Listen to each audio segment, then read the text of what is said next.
मी आनंदी आहे. मला ठाऊक नव्हतं की रात्रीच्या वेळी तहान लागल्यामुळे माझं स्वयंपाकघरात जाऊन पाणी पिणं एवढा मोठा गुन्हा ठरेल. आज माझ्या स्वतःच्याच घरात माझ्या सुनांनी मला चोर ठरवलं होतं आणि माझे मुलगे तर ते इतके नालायक होते की ते आपल्या बायकांपुढे काहीच बोलू शकले नाहीत. हेच सगळं विचार करून मी रडत होते. तेवढ्यात माझ्या दोन्ही सुना आल्या आणि माझं सगळं सामान उचलून इकडे तिकडे फेकू लागल्या आणि म्हणाल्या, "सांगा, तुम्ही चोरी केलेले पैसे कुठे लपवले आहेत?" मी जसं त्यांना काही सांगू इच्छित होते तेवढ्याच चोरीच्या आरोपाने आईचं हृदय तोडलं होतं. आनंदीबाई रात्रीच्या थकव्यामुळे अजून नीट उठूही शकल्या नव्हत्या की अचानक त्यांची सून काजल बेधडक खोलीत आली. "आई, तुम्हाला जरा तरी लाज वाटत नाही? तुम्ही इतक्या खालच्या पातळीला जाल असा मी कधीही विचार केलेला नव्हता." आनंदीबाई तिचे बोलणं ऐकून आश्चर्याने तिच्याकडे पाहू लागल्या. "आता मी असं काय केलं आहे सुनबाई की तू मला इतकं सुनावत आहेस?" त्याने हळूच म्हटलं तर काजलने मोठ्या टोमणे मारण्याच्या अंदाजात दोन्ही हात एकमेकांवर दुमडले आणि मोठे मोठे डोळे करत म्हणाली, "तुम्ही कामच अशी करता नाही तर मला काही हौस नाहीये की सकाळी सकाळी मी इथे येऊन तुमच्यासोबत कटकट करेन. बघा आई, मी साफ तुम्हाला विचारत आहे. मला फिरवून फिरवून बोलण्याची मुळीच सवय नाही." आनंदीबाई पुढे काही बोलणारच होत्या की तेवढ्यात काजल मध्येच बोलली, "तुम्ही रात्री स्वयंपाकघरात गेल्या होत्या ना? आधी मला हे साफ सांगा." तर आनंदीबाईंनी होकारार्थी मान हलवत म्हटलं, "हो सुनबाई, मला तहान लागली होती आणि माझ्या खोलीतल्या तांब्यात पाणीही नव्हतं.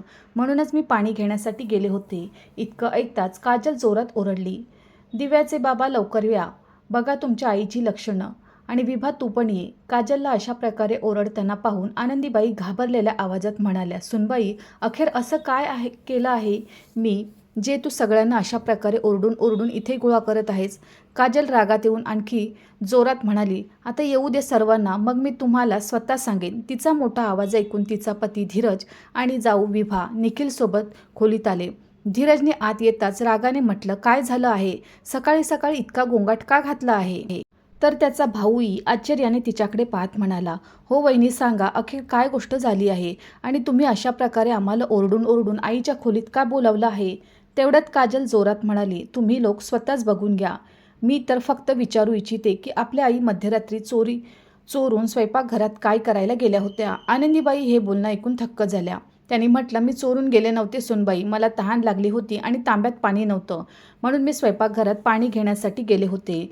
"अरे वा, पाणी घ्यायला गेल्या होत्या की स्वयंपाकघरात डोकावून बघायला गेल्या होत्या?"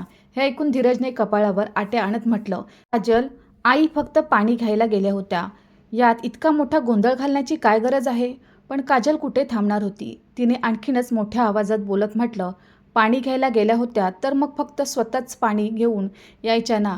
मग त्या स्वयंपाकघरात जाऊन साफसफाई का करू लागल्या?" हे ऐकून काजलची जाऊ विभा पण आपल्या जावेच्या होला हो मिळवत म्हणाली, "अगदी बरोबर दीदी. माहीत नाही आईंना रात्री साफसफाई करण्याचा छंद का जडला आहे." निखिल, जो आत्तापर्यंत गप्प होता, तो चिडून म्हणाला, "अरे वहिनी, यात इतका जास्त रागवण्याची काय गरज आहे? आईने जर काही भांडी घासून ठेवली आहेत तर यात काय चुकले?" "अरे, तुम्हाला माहीत नाहीये धीरभाऊ, साफसफाईच्या गोष्टीपर्यंत तर ठीक आहे, पण मी स्वयंपाकघरात दिवसा 5,000 रुपये सुद्धा ठेवले होते आणि ते पण तुमच्या आईने साफ केले आहेत. जर यांना पैसे हवे होते तर तोंड उघडून माझ्याकडे मागितले असते, पण अशा वयात चोरी करणं काय यांना शोभतं?" काजलच्या या बोलण्याने जणू संपूर्ण वातावरणाला आणखीनच भयानक बनवलं.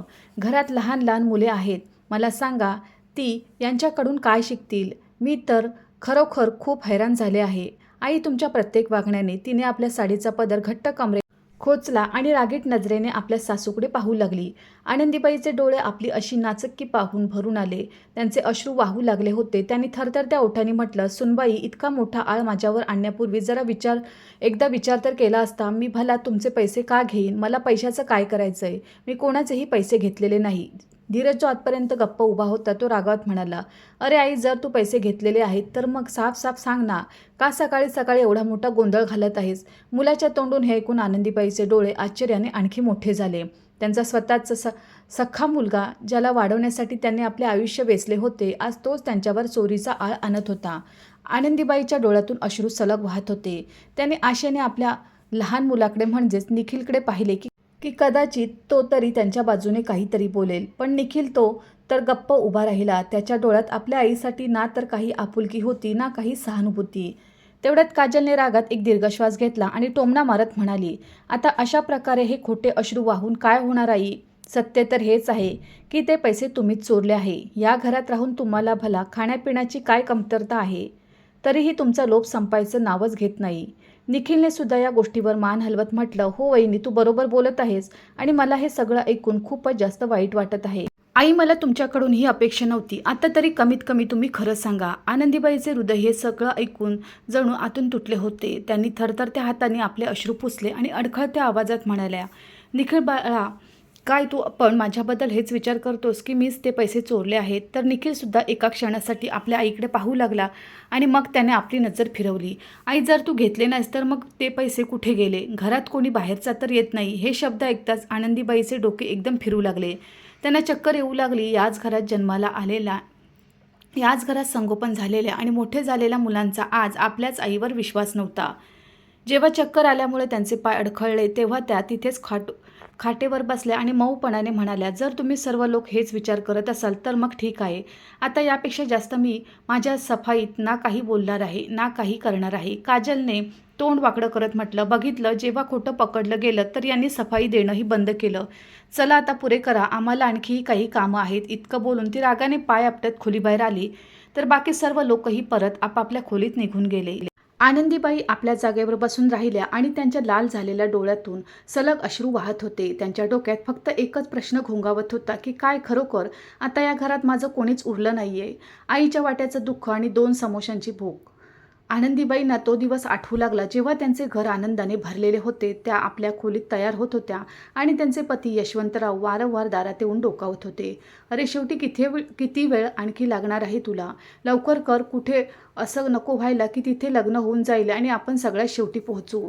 यशवंतरावांनी हसत म्हटलं तर आनंदीबाई हसल्या आणि म्हणाल्या, साडीचा पदर नीट करत म्हणाल्या, शेवटी मुलाची आई आहे तर छान तयार होणं तर बनतंच ना. त्या दिवशी संपूर्ण घरात आनंदाचे वातावरण होते.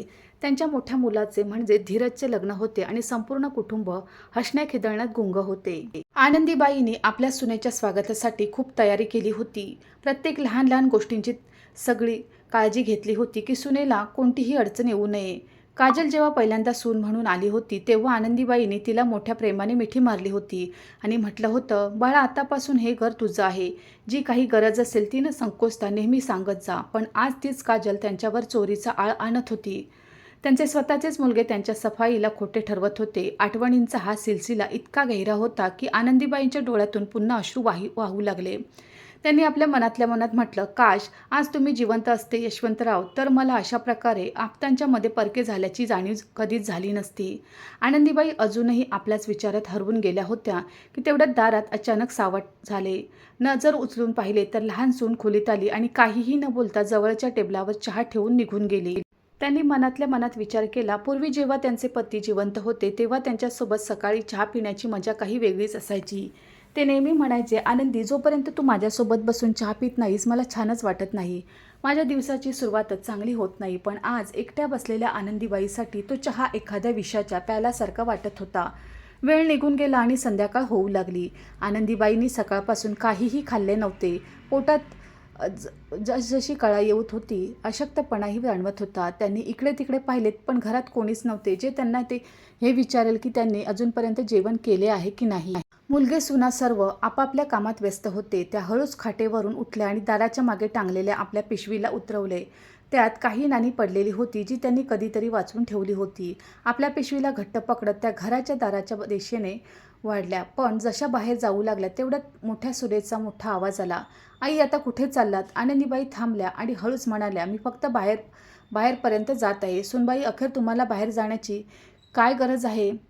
कुठे गल्लीत बसून आपली दुःखद कहाणी ऐकवण्यासाठी तर जात नाही आहात ना, जेणेकरून इतरांकडून सहानुभूती मिळवू शकाल आणि आम्हा लोकांची वाईट गोड गाऊ शकाल. आनंदीबाईंनी हे ऐकले तर त्यांचे हृदय आतपर्यंत हादरले. त्यांनी हळूच म्हटलं, नाही सुनबाई, फक्त मी थोडं फिरून येऊ इच्छिते. तर काजलने तोंड वाकडं करत म्हटलं, ठीक आहे, पण जास्त दूर जाऊ नका. मग घराची कामं कोण करणार? आनंदीबाई त्या गोष्टीवर काहीच बोलल्या नाहीत. त्यांच्या डोळ्यात थोडी ओल आणि मग त्या जड पावलांनी दाराबाहेर निघून गेल्या. त्यांच्या चालीत पूर्वीसारखा वेग नव्हता, पण हृदयात फक्त एकच गोष्ट चालली होती की आता एका आईला 2 घासही मागून खावे लागतील. त्यांनी आपल्या पिशवीला घट्ट पकडले आणि पुढे वाढल्या. त्या अजून काही अंतरच पोचल्या होत्या की तेवढ्यात रस्त्यात एक समोसेवाला दिसला. त्यांना खूप जोरात भूक लागली होती म्हणून त्यांनी विचार केला का ना एक प्लेट समोसे खाऊन घ्यावे. मग काहीतरी विचार करून त्याने विचारले, बाळा एक समोसा कितीला आहे? आजी पूर्ण प्लेट 30 रुपयाची आहे. हे ऐकून आनंदीबाईंनी आपल्या पिशवीच्या आत डोकावले. पण मग त्या स्वतःशीच म्हणाल्या, फक्त 10 रुपये कमी आहेत. उदास होऊन त्या म्हणू लागल्या, बाळा माझ्याकडे तर 10 रुपये कमी आहेत. तर समोसेवाला आनंदीबाईची अवस्था पाहून म्हणाला, काही हरकत नाही आजी, तुम्ही मला 20 रुपयेच देऊन टाका. आनंदीबाईच्या डोळ्यात एका क्षणासाठी आशेचा किरण चमकला. त्यांनी आपल्या हाताने आपल्या पिशवीत ठेवलेले पैसे काढले आणि समोसेवाल्याच्या हातात दिले. गरम गरम समोश्यांच्या सुवासामुळे त्यांची भूक आणखीनच वाढली होती. जसं त्यांनी पहिल्या समोश्याचा घास तोडला त्यांच्या डोक्यात जुन्या आठवणी ताज्या झाल्या. अरे आई लवकर समोसे दे ना, मला खूप जोरात भूक लागली आहे. लहान मुलांचा म्हणजे निखिलचा आवाज आजसुद्धा त्यांच्या कानात गुंजत होता. जेव्हा त्यांची मुले लहान होती तेव्हा त्या स्वतः मोठ्या प्रेमाने त्यांच्यासाठी समोसे बनवत असत. त्यांचे दोन्ही मुलगे मजेत समोसे खायला बसून जात असत. त्यांचे पतीसुद्धा हसत म्हणायचे, अरे वा आज तर सुवास इतका छान येत आहे की वाटतंय सुवासानेच पोट भरेल. तर आनंदीबाई हसत म्हणायच्या, सुवासाने पोट नाही भरत. निखिलचे बाबा घ्या तुम्ही पण गरम गरम समोसे पोट भरून खा. आणि आज तो दिवस आहे की तीच आई जी कालपर्यंत आपल्या मुलांना गरम गरम समोसे बनवून खाऊ घालत होती, तीच आज या गल्लीच्या कोपऱ्यात उभी राहून मुलासुनांच्या घरात राहत असूनही 2 घासांना अवलंबून होती. जसा त्यांनी पहिला समोसा खाल्ला त्यांच्या गळ्यात काहीतरी अडकल्यासारखे झाले. हा समोसा त्यांच्यासाठी फक्त खाण्याची गोष्ट नव्हती, तर त्या सर्व जुन्या आठवणींची सल होती जी आता एखाद्या होऊन गेलेल्या सुंदर स्वप्नासारखीच वाटत होती.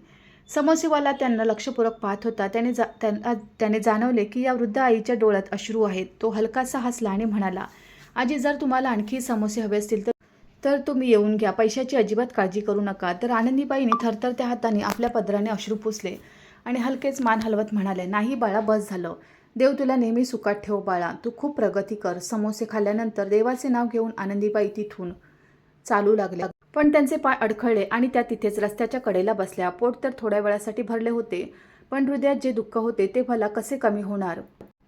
जसे तसे करून त्या उठल्या. त्यांचे पाय अजूनही अडखळत होते, पण हृदयात एक अजीबशी शांतता होती. कदाचित पोटात काहीतरी पोहोचले होते किंवा त्या समोसेवाल्याची मेहरबानी होती जो त्यांना न ओळखताही त्यांचे दुःख समजून गेला होता.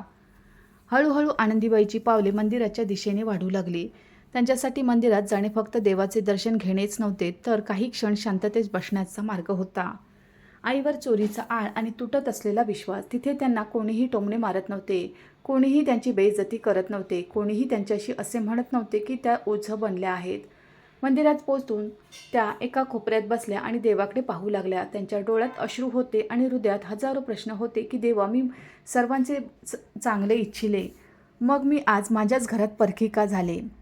त्यांचे ओठ हलले, पण भला त्यांच्या या प्रश्नांचे उत्तर कोण देणार. देवसुद्धा गप्प होता. काही वेळानंतर त्यांनी आपल्या पिशवीतून लहानशी माळ काढली. ही तीच माळ होती जी त्यांच्या पतीने त्यांना दिली होती. जेव्हा कधी त्या त्रस्त असायच्या तेव्हा ती माळ घेऊन बसत असत. आजसुद्धा ती माळ जप करत आपल्या धुंदीत देवाचे नाव घेत होत्या की तेवढ्यात एक आवाज आला. आजी तुम्ही इथे एकट्या बसल्या आहात. हे ऐकून त्यांनी दचकून पाहिले तर एक तरुण त्यांच्यासमोर उभा होता. डोळ्यात आपुलकी आणि चेहऱ्यावर मऊपणा दिसत होता. आनंदीबाईंनी काही वेळ त्याला पाहिले आणि मग धीम्या आवाजात म्हणाल्या, बाळा तू मला ओळखतोस. तो माणूस हसला आणि जवळ बसत म्हणाला, आजी या गल्लीत भला कोण आहे जो तुम्हाला ओळखत नाही. तुम्ही तर दररोज मंदिरात येता. आज तुम्हाला या अवस्थेत पाहिले तर माझे मन मानले नाही. तुम्ही ठीक तर आहात ना. तसे माझे नाव संजय आहे. आनंदीबाईचे डोळे भरून आले. इतक्या वर्षानंतर कोणीतरी त्यांच्या चौकशीबद्दल विचारले होते. आजी काय तुम्ही काही खाल्ले आहे. त्यांनी लगेच उत्तर दिले नाही, तर एका हलक्या हास्यासोबत मान हलवून दिली, जसे की काहीतरी लपवण्याचा प्रयत्न करत असाव्यात. पण संजय त्यांची शांतता समजून चुकला होता. त्याने झटकन एक बुंदीचा लाडू काढून त्यांच्या हातावर ठेवला. हे घ्या आजी, हा प्रसाद आहे आणि देवाच्या प्रसादाला कधीही नकार दिला जात नाही. आनंदीबाईने लाडूकडे पाहिले आणि मग त्याला आपल्या कपाळाला लावून खाऊ लागल्या. त्यांच्या डोळ्यात अश्रू होते आणि संजयने पाहिले की त्यांचे अश्रू थांबत नव्हते. तर तो म्हणू लागला, आजी जर तुमची इच्छा असेल तर तुम्ही माझ्यासोबत माझ्या घरी चालू शकता. माझी आई तर आता या जगात नाही आहे आणि माझी पत्नीसुद्धा तुम्हाला भेटून खूप आनंदी होईल. आनंदीबाईने त्यांच्या डोळ्यात पाहिले. इतकी आपुलकी त्यांना वर्षानंतर जाणवली होती. पण काय त्या त्याच्यासोबत जाऊ शकत होत्या? काय त्यांच्या आप्तांना त्यांची गरज नाही आहे? हृदयात बरेच प्रश्न उठत होते, पण आता या वयात कोणावरही ओझं बनणं योग्य होणार नाही. हा विचार करून त्यांनी हलक्या हास्यासोबत म्हटलं, बाळा, तुझी आई खूप नशिबान होती जिला तुझ्यासारखा मुलगा मिळाला. पण मी आता आणखी कोणावर ओझं बनू इच्छित नाही. देवाने जोपर्यंत मला चालण्या फिरण्याच्या लायकीचे ठेवले आहे तोपर्यंत मी माझे जीवन स्वतःच घालून देईन. संजय त्यांच्याकडे पाहून अगदी गप्प झाला. तो विचार करू लागला की या आजी आपल्या हृदयात किती दुःख साठवून बसले आहेत, तरीही कोणापुढे हात पसरू इच्छित नाही. तो काही बोलणारच होता की तेवढ्यात आनंदीबाईने आपली पिशवी उचलली आणि मंदिराच्या आत निघून गेल्या. त्यांनी देवापुढे डोके टेकवले आणि त्याच्याकडे मागितले की देवा, वयाच्या या टप्प्यावर मला नेहमी इतकी ताकद दे की मला कधी कधी कोणापुढे हात पसरावे लागू नये. त्यांच्या डोळ्यातून अश्रू वाहत होते. गुरुजींनी जेव्हा हे सगळे पाहिले तेव्हा पुढे होऊन म्हणाले, तुम्ही ठीक तर आहात ना आनंदीबाई? तर त्यांनी आपले अश्रू पुसत म्हटलं, हो, बस असंच कधी कधी माझं मन जड होतं. तेवढ्यात गुरुजी त्यांना प्रसाद देत म्हणाले, ताई, तुम्ही रोज मंदिरात येत जा, कारण जेव्हा सर्व रस्ते बंद होतात तेव्हा देवाचा सहारा आपल्याला शांतता देतो. आनंदीबाईंनी प्रसाद घेतला आणि मग हसत तिथून निघून जाऊ लागल्या. तेवढ्यात मंदिरात एक स्त्री आली आणि त्यांच्याकडे पाहत म्हणाली, अरे आनंदीबाई, ही तू काय अवस्था करून ठेवली आहेस? तुझ्या घरात सगळे ठीक तर आहे ना? तर त्यांनी आपले डोके उचलले आणि पाहिले तर ती त्यांची जुनी शेजारीण मधू होती, जी खूप वर्षानंतर त्यांना भेटली होती. त्यांनी दीर्घ श्वास घेतला आणि डोके झुकवले. घर ते कुठे राहिले मधू? आता तर फक्त एक छप्पर आहे जिथे फक्त राहण्याची परवानगी देण्यात आली आहे. मधूजी त्यांचे बोलणे ऐकून थक्क झाल्या. हे तू काय म्हणत आहेस आनंदी? अखेर हे सगळे कसे झाले? आनंदीबाई सांगू तर खूप काही इच्छित होत्या, पण त्यांच्या तोंडातून शब्द निघत नव्हते. काही वेळ गप्प राहिल्यानंतर त्यांनी हळूच म्हटलं, आता मी काय सांगू बहीण मधू? ज्या मुलांसाठी मी माझे संपूर्ण आयुष्य लावले, आता मी त्यांच्यासाठीच ओझं झाले आहे. सुना टोमणे मारतात आणि मुलगे गप्प राहतात. मला जेवणासाठीही विचारणारे कोणीही नाही. आता तरी मी माझ्याच घरात परकी आहे. मधूला तर विश्वास बसला नाही. अरे, तुझे दोन्ही मुलगे तर किती आज्ञाधारी होते. ते नेहमी तुझी किती सेवा करत असत. अखेर ते असे कसे बदलले? आनंदीबाईच्या डोळ्यातून हे ऐकून अश्रू निघू लागले. अचानक तर काहीच बदलले नाही. मधू यशवंतरावाच्या जाण्यानंतर हळूच मुलगे मला गोष्टी सुनावू लागले आणि मग माझी गरज कमी होत गेली आणि मग एके दिवशी जाणीव झाली की मी त्या घरात एक ओझं आहे. हे ऐकून मधू बहिणीच्या डोळ्यात सुद्धा अश्रू आले. मी तर विचार केला होता की आता तुझे मुलगे तुझी खूप सेवा करत असतील, पण हे सगळे ऐकून मला तर खूप दुःख झाले. तर आनंदीबाईने हलक्या हास्यासोबत म्हटलं, आता तर बस देवच आहे जो मला सहारा देते. जेव्हा मन खूप जड होतं तेव्हा मी इथेच निघून येते. देवाच्या घरात कमीत कमी कोणी मला उलटसुलट गोष्टी तर सुनावत नाही. तेवढ्यात मधू बहिणीने त्यांचा हात पकडला आणि म्हणाली की जर तुला कधीही माझी गरज भासली तर तू न संकोचता माझ्याकडे येऊन जा. माझ्या घराचे दरवाजे नेहमी तुझ्यासाठी उघडे आहेत. हे ऐकून आनंदीबाईने आपले डोके झुकावले. त्या मनातल्या मनात त्या जाणत होत्या की आता कोणाच्याही घरी जाऊन राहणे सुद्धा त्यांच्यासाठी शक्य नाही. काही वेळ गप्पा मारल्यानंतर आनंदीबाई जड पावलांनी आपल्या घराच्या दिशेने निघाल्या, पण जशा त्या दारापाशी पोहोचल्या तर थक्क झाल्या. त्यांच्या खोलीतून मोठे मोठे आवाज येत होते. जशी त्यांनी खोलीच्या दिशेने पावले वळवली तर आतले दृश्य पाहून त्या तर थक्कच झाल्या. खोली पूर्णपणे विखुरलेली पडली होती. खोलीच्या मध्यभागी दोन्ही सुना काहीतरी शोधण्यात गुंतल्या होत्या. त्यांच्या हरकतीवरून साफ माहीत पडत होते की त्या कोणत्या तरी खास गोष्टीच्या शोधात होत्या. आनंदीबाई हे सगळं पाहून हक्काबक्का झाल्या. हे काय करत आहात तुम्ही दोघी? थरथर त्या आवाजात आनंदीबाईने विचारून घेतले तर काजल रागाने घुरत म्हणाली, चांगलं झालं तुम्ही आल्या. आता साफ सांगा की ते पैसे कुठे ठेवले आहेत? हे ऐकून आनंदीबाईने आश्चर्याने विचारले, मला कोणते पैसे? अरे, तेच 5,000 रुपये जे तुम्ही स्वयंपाकघरातून चोरले आहेत. आम्ही संपूर्ण घरात पैसे शोधले पण आम्हाला तर कुठेच मिळाले नाहीत. आनंदीबाईंना हे ऐकताच असे वाटले जणू त्यांच्या पायाखालची जमीनच सरकली असावी. आनंदीबाईच्या अधिकाराची चावी, मी कोणतेही पैसे घेतलेले नाही. आनंदीबाईचा आवाज धीमा पडला. तुम्हा लोकांना शुद्ध तरी आहे का की तुमच्याच सासूवर इतका नीच आळ आणत आहात? बघा आई, हे नाटक बंद करा आणि गप्पच आमचे पैसे काढून देऊन टाका, नाहीतर मुळीच चांगलं होणार नाही. आणि जर पैसे मिळाले नाही तर मग बघून घ्या की आम्ही तुमची काय अवस्था करू. आणि मग आम्हाला म्हणू नका की आम्ही तुम्हाला आधी सांगितले नव्हते. तसेही आता या घरात तुमची गरजच काय उरली आहे? हे ऐकताच आनंदीबाईचे काळी छिन्न विछिन्न झाले. त्यांनी आशेने दाराकडे पाहिले की कदाचित त्यांचे मुलगे येतील आणि या सुनांचे बोलणे ऐकतील. पण घरात कोणालाही हे जाणून घेण्याची कोणतीही इच्छा नव्हती की त्यांच्या आईवर काय बेतत आहे. आता अशा प्रकारे इतके साधे बनण्याचा कोणताही फायदा नाही आई. जर पैसे नाही मिळाले तर मग आम्ही या घरात तुमचे राहणे कठीण करून टाकू. काजलने टोमणा मारत म्हटले तर आनंदीबाईच्या डोळ्यातून अश्रू निघू लागले. त्याने आपल्या खाटेकडे पाहिले आणि जड पावलांनी जाऊन त्यावर बसल्या. काजल खूप वाईट प्रकारे रागात फणफणत होती. तिने पुढे होऊन एका झटक्यात आनंदीबाईची पिशवी त्याच्या हातातून जोरात ओढून घेतली, ज्यामुळे आनंदीबाई वाईट प्रकारे हलल्या. ती म्हणू लागली, बघते अखेर या पिशवीत काय आहे. असू शकतं पैसे चोरी करून यातच लपवून ठेवले असतील.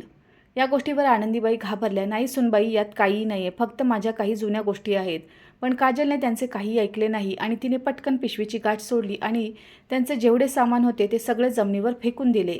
त्या पिशवीत बस काही जुने कपडे आणि एक छायाचित्र होते. काजलने छायाचित्र जमिनीवर पडलेले पाहिले तर म्हणू लागले, यात तर पैसे नाहीत, उलट हे न जाणे कसला कचरा भरून ठेवला आहे. मला तर वाटत होते की यात पैसे असतील, पण हाच तर सगळा कचऱ्याचा मालच निघून आला. तिने रागाने सर्व सामानांवर जोरदार लाथ मारली आणि त्याला आनंदीबाईच्या खाटेखाली ढकलून दिले. हे पाहून आनंदीबाईच्या डोळ्यातून अश्रू निघून आले. त्याने थरथरत्या हाताने जमिनीवर विखुरलेल्या गोष्टींना एक एक करून उचलण्याचा प्रयत्न केला. तेवढ्यात त्यांची नजर फळांवर पडली, जी मधू बहिणीने त्यांना दिली होती. काही संत्री आणि केळी जमिनीवर घसरत होती. हे पाहून तर आनंदीबाईच्या दोन्ही सुनांच्या डोळ्यात चमक आली. काजल एकदम रागाने ओरडून म्हणाली, बघा बघा कशी म्हणत होती की मी पैसे घेतले नाहीत. जर पैसे घेतले नाहीत तर मग ही संत्री आणि केळी काय आकाशातून टपकली. या गोष्टीवर आनंदीबाई तोत्रे बोलत म्हणू लागली की ही फळे मी नाही खरेदी केली आहे सुनबाई, उलट माझी मैत्रीण मधूने दिली आहेत. पण तसेच बोलणे पूर्ण होण्यापूर्वीच विभाने त्यांना का नाही देणार आता, घरात भीक मागण्याची वेळ जी आली आहे. तर आनंदीबाई म्हणू लागल्या, नाही सुनबाई, मी तिला नकार दिला होता, पण तरीही तिने मला जबरदस्ती पकडून दिली आहे. तेवढ्यात काजल घुरत म्हणाली, अच्छा, तर आता तुम्ही चोरी करण्यासोबत बहाणे बनवू लागलात, खोटंही बोलता. तिने तेवढ्यात एक नजर जमिनीवर पडलेल्या फळांवर टाकली आणि आपले नाक पुरडत म्हणाली, तसेही ही सडलेली फळे आमच्या कोणत्याही कामाची नाहीत. तिने लाथ मारून फळांना पुन्हा दूर फेकून दिले. बस करा, खूप झालं. आनंदीबाईने एकदम हिंमत गोळा केली आणि जोरात म्हणाल्या, खूप ऐकून घेतले मी तुम्हा लोकांचे, आता बस, आता आणखी काही नाही. त्यांना रागात पाहून दोन्ही सुना एकमेकींकडे पाहू लागल्या आणि मग खांदे उडवून तिथून निघून गेल्या, जसे काही झालेच नसावे. मग त्यांनी आपले पती यशवंतरावाचे छायाचित्र उचलले आणि आपल्या छातीशी लावून घेतले आणि स्वतःला सांभाळत खाटेवर झोपून गेल्या. काही वेळानंतर आनंदीबाई खाटेवरून उठल्या आणि आपल्या कपड्यांमध्ये काहीतरी शोधू लागल्या. तेवढ्यात अचानक त्यांच्या हाताला एक चावी लागली. ही तीच चावी होती जी त्यांचे पती यशवंतरावांनी अनेक वर्षापूर्वी दिली होती, हे सांगत की आनंदी, ही चावी नेहमी सांभाळून ठेव, यात तुझ्या नावाचा अधिकार आहे. यशवंतरावांचा आवाज त्यांच्या कानात गुंजत होता. बघ आनंदी, माणसाचे वागणे वेळेसोबत बदलत राहते.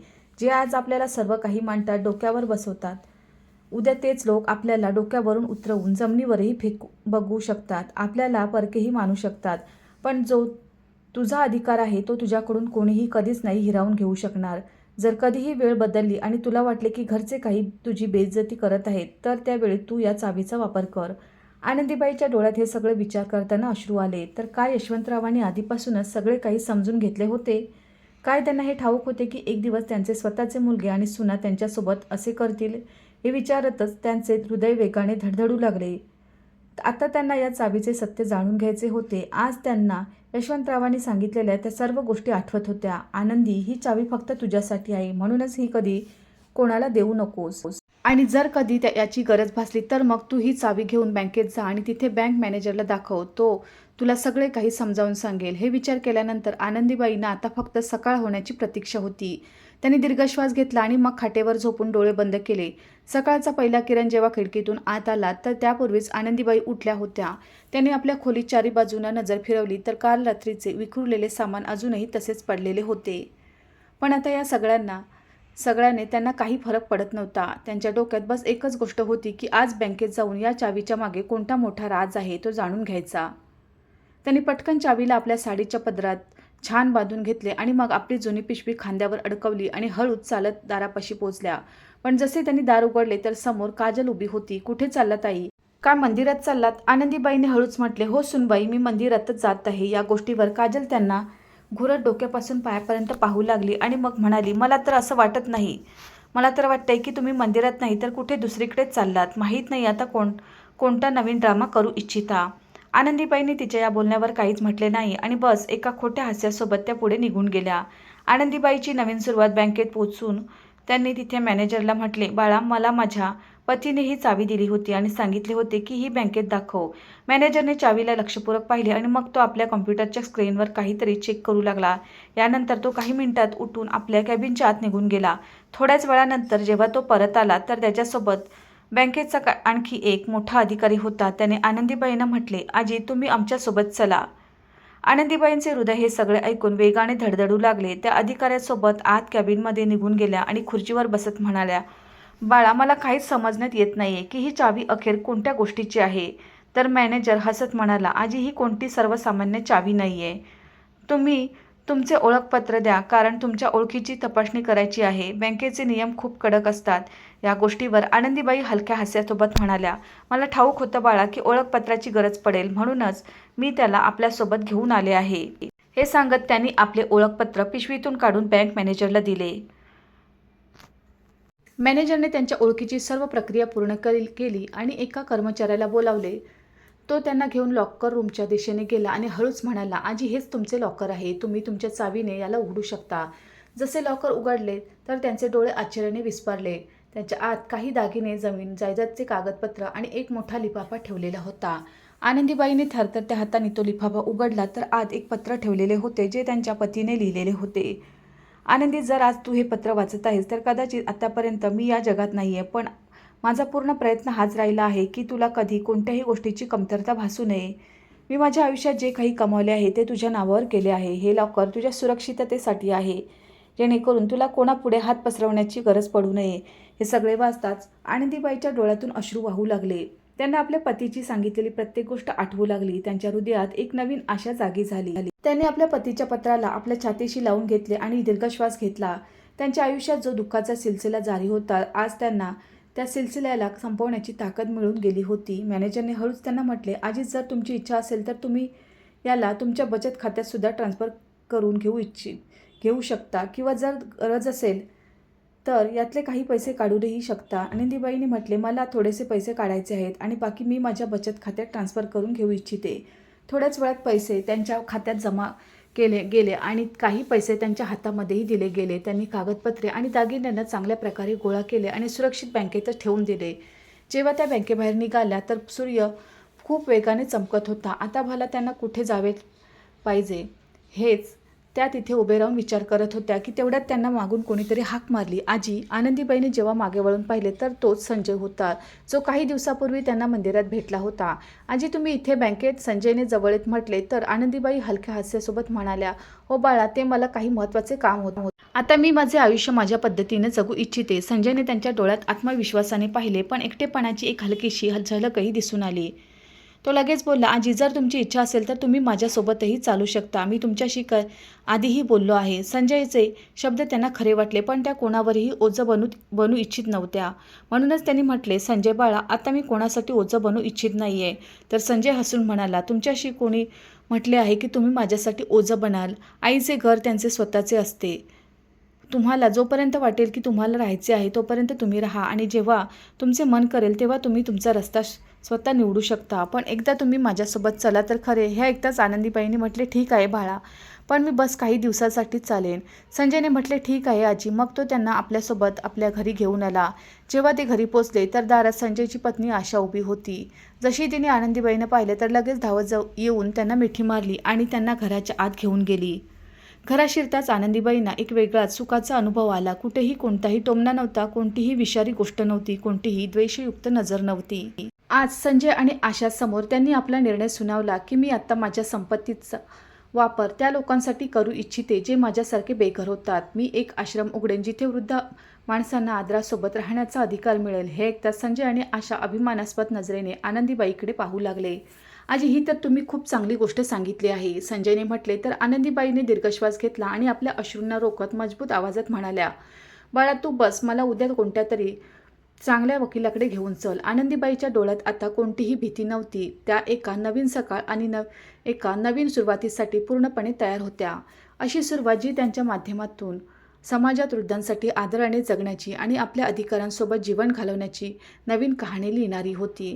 तिकडे आनंदीबाईचे मुलगे आणि सुना अस्वस्थ होऊ लागले होते. अखेर आई अजूनपर्यंत का आली नाही?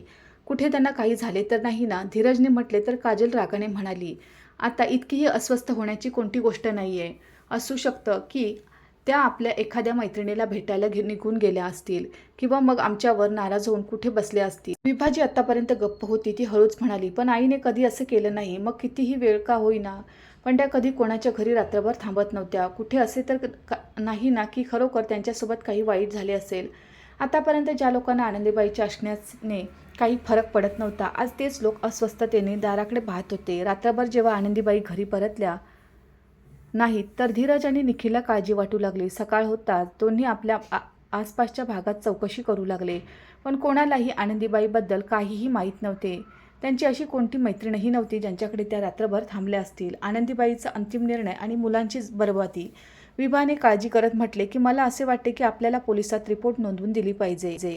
अखेर आई पूर्ण 1 दिवसापासून लापता आहे. कुठे असे नको व्हायला की त्यांच्यासोबत कोणती अनपेक्षित घटना झाली असेल.